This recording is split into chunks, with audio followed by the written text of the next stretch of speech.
is everywhere. Art. is enjoyable. Good afternoon, children. children. So I am teacher Andrea. I am teacher Audrey. I am teacher Francine. And I am teacher Dan. And we are your arts teachers for today. Again, good morning and good afternoon, class. Good afternoon, teacher. How are you today? We're fine, teacher. Good to hear. So now, please stand up and Janine will lead the prayer.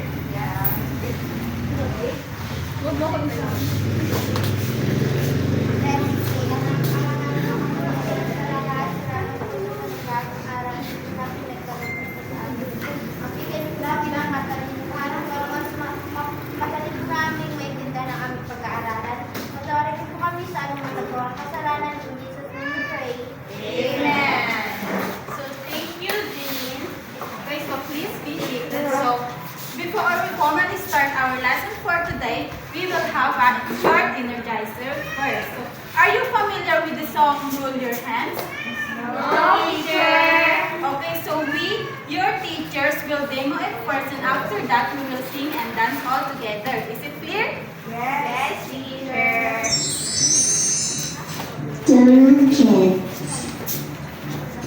Hi kids, in this video, let's learn about 3D shapes.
Class, did you get it? Yes, teacher. Let us all stand and we will sing and dance all together.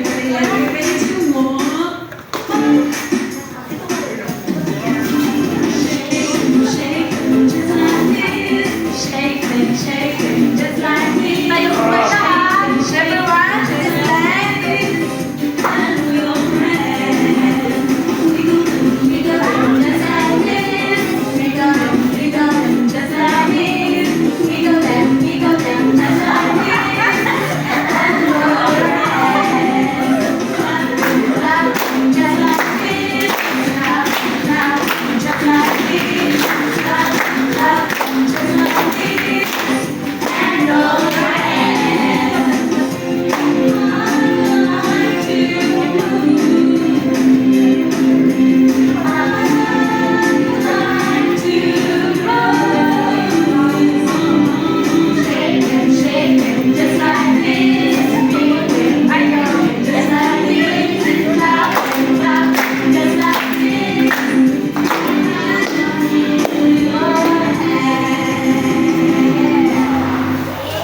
Thank you, class.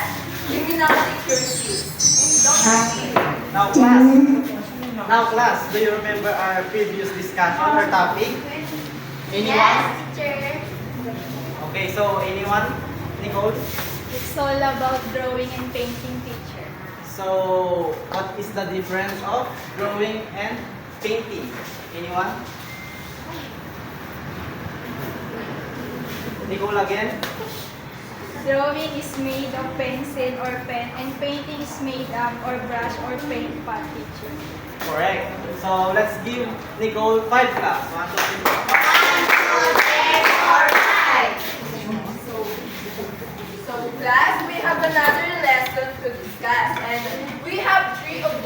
that we need to attend after this lesson. So, I will read it first, then follow after me. Okay? Yes, teacher. The first one is define two-dimensional Define two-dimensional and three-dimensional and three-dimensional artwork. artwork. Differentiate Differentiate two-dimensional two-dimensional and three-dimensional and three-dimensional artwork. artwork. Create three-dimensional object Three-dimensional object using using recycled material. recycled materials. Thank you, class. So, I hope that you are doing your best to achieve the goals of this lesson. So now, class, I've prepared some short video. So, gusto niyo bang manood, class? Yes, teacher! But before that, please listen and quiet.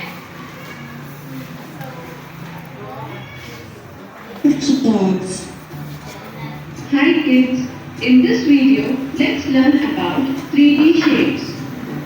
So kids, what are 3D shapes? 3D shapes are three-dimensional shapes. They are solid shapes. They are not flat like the 2D shapes, but they are blown up shapes. They have thickness. There are different 3D shapes. Let's learn some of them. Let us start with the sphere. Sphere is perfectly round. It has no sides and no corners. It has one curved face that goes all the way around. And as you can see, kids, it is a blown-up shape and it has thickness. There are spheres all around us. For example, a football is the shape of a sphere. Our planet Earth where we live is also the shape of a sphere. And an orange fruit that we eat is also a good example of a sphere. Our next shape is a cone. A cone has circle as the bottom and it all goes up to one point called a vertex. Children, here are a few examples for a cone. A party hat, as you can see, it has a circle in the bottom and it all comes up to a point called a vertex. And the best example is an ice cream cone, which we all love to eat. And a traffic cone is also a good example. Okay, class. Did you enjoy the video? Yes, teacher. Okay. So what is the title all about? Janine? Teacher, it's all about 3D shape. Very good. So, ano ba yung mga shape na 3D shape sa video? Kim? Ano po, teacher? Cube, cone, sphere, tapos cuboid. Very good. Okay, class. Base sa napanood natin video, ano sa tingin ninyo ang ating pag-aaralan sa araw na ito? Yes, Sarah. About po sa three-dimensional and three-dimensional art. Okay, very good. So today we will discuss two-dimensional and three-dimensional artwork.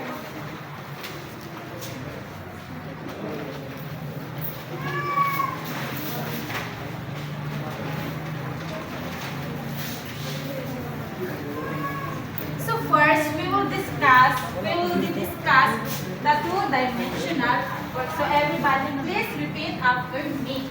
So two-dimensional artwork. Two-dimensional artwork Includes only includes only the land and width of a flat object. So, pag sinabi natin two-dimensional artwork, ay mayroon lang siyang dalawang dimension, which are the length and width. So, ang haba at ang lapad. So, for example, the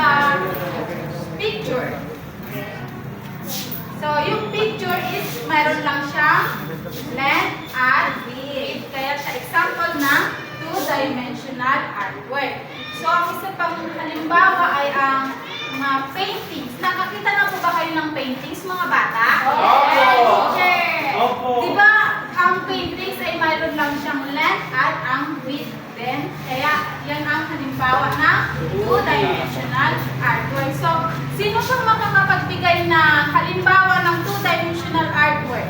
Si Jessica.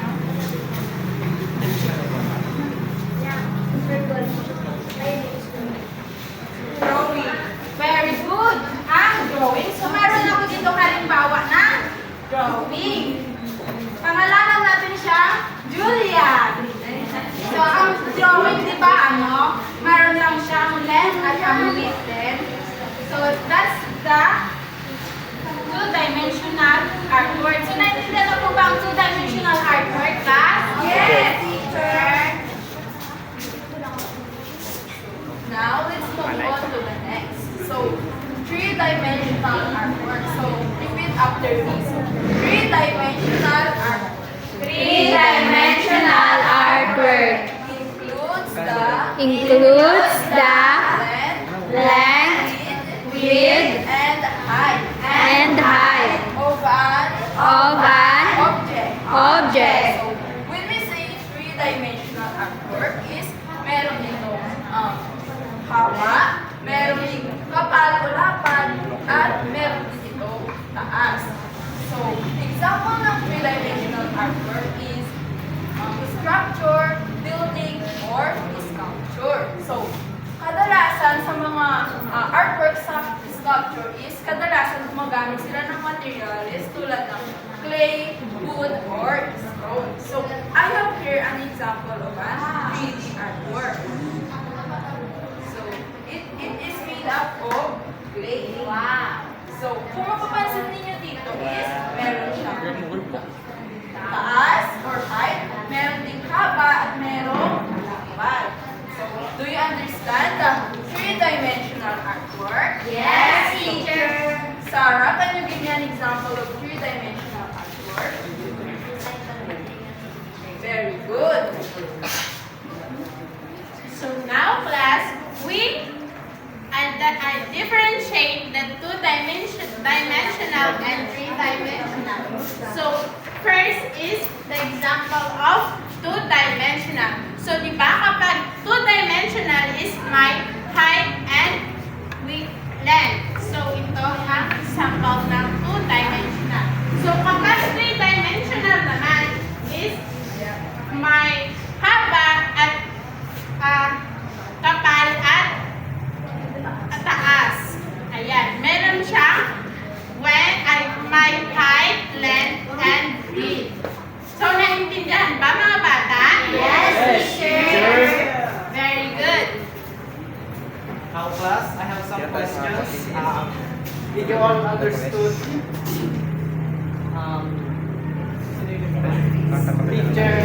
teacher Andrea and teacher of this and teacher Francie's discussion? Yes, teacher. Can you differentiate 2D, two-dimensional artwork and three-dimensional artwork? Anyone? Miss Jackie. Two-dimensional has two dimensions and three-dimensional has two dimensions. Correct. So, very good, Christian.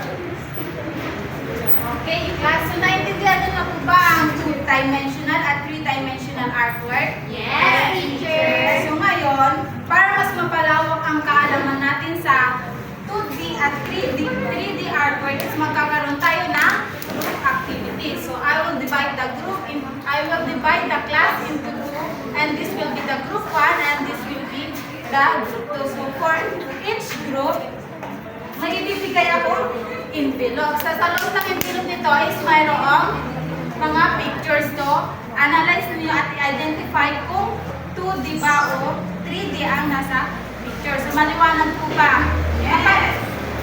Kapag 2D, ididikit nyo sa chart sa harapan ang picture. At kapag 3-dimensional naman, ay ididikit niyo sa naka-align sa 3-dimensional chart. So, naintindihan na po ba mga bata? Yes, teacher.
Dito tayo. Dito na.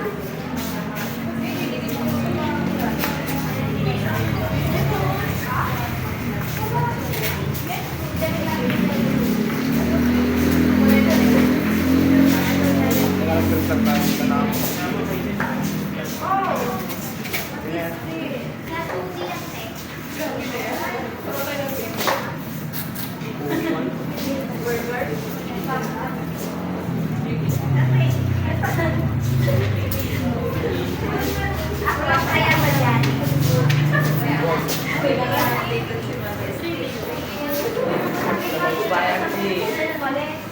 We're done. Pwede. Ang team ng Are bagaway you so all done? Yes, teacher. Okay, let's place your work. So, okay, so yung sa group, unahin natin ang group 1. So, ang drawing ay 2-dimensional, 3 or 3-dimensional? 2D. Very good. How about painting? 2D. Very good. How about basket or bags or chairs? 3D. Very good. How about the base? Very good. Next naman, ay bigyan natin ng 5 class ang group 1. Okay, so sa group 2 naman, ang drawing is 2-dimensional. Ang painting is 2-dimensional. Ang how about the statue? 3-dimensional. Good. The basket, bag, and chair? 3-dimensional. Good. So bigyan din natin sila ng 5 class. 1, 2, 3, 4, 5.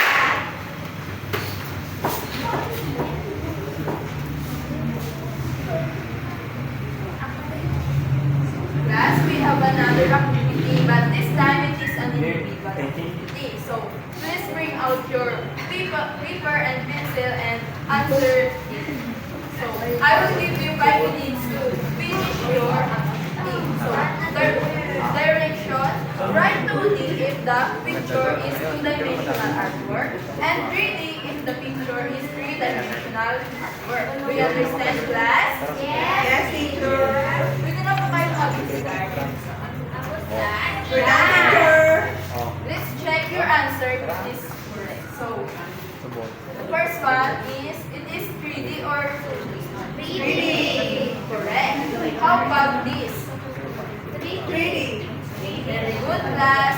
And how about the number 2D? 3D.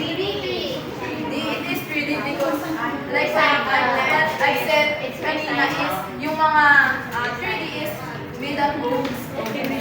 So, number 4 is 2D because it is a drawing. And number 5 is 3D. Very good, class. You really understand our 2D. So, class, why it is important yung 2D at 3D sa ating buhay? So, Nicole? The importance of this is this allows artists to express their creativity, communication, and they can tell a story through this artwork picture. Very good. again class, what is our topic for today? It is all about three-dimensional artwork. Correct. Who can differentiate 2-dimensional and 3-dimensional artwork? Bilin. Two-dimensional artwork has width and length. Then the three-dimensional artwork includes the length, width, and height. Correct. Let's give Enil 5 class. So looks like you already understood our lesson for today. Now, please bring out a piece of paper and answer this.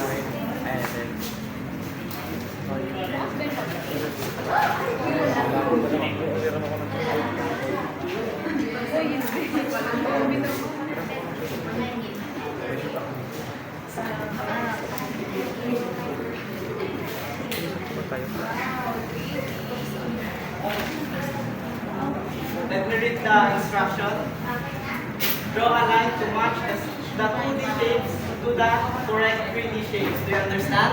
Yes, I'll be giving you 3 minutes to answer. We're done, teacher. So let's check your answers. Who wants to answer number 1? Mason. Jessica. Teacher number 2. Number 2. Daddy, Number 3, Jerome. Daddy. Why? Daddy. Kim, number 4. Edison, number 5.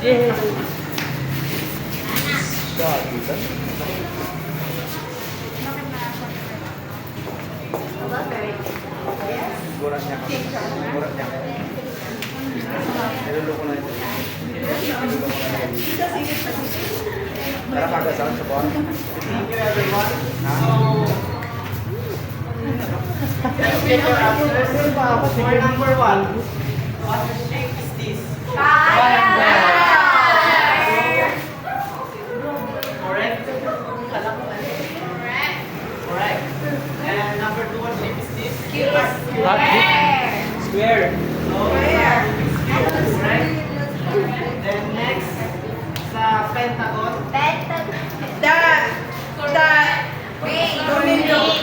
Oh. Next, what shape is this? So, sa Cup. correct? And next, hexagon. Yung tornilyo. Correct again. Okay, class, so before we end, I will give you an assignment. So for your assignment, create a 3-dimensional artwork using clay or any recycled materials. Is that clear? Yes, teacher. Okay, so that's all for today. Goodbye, class. Goodbye, teacher.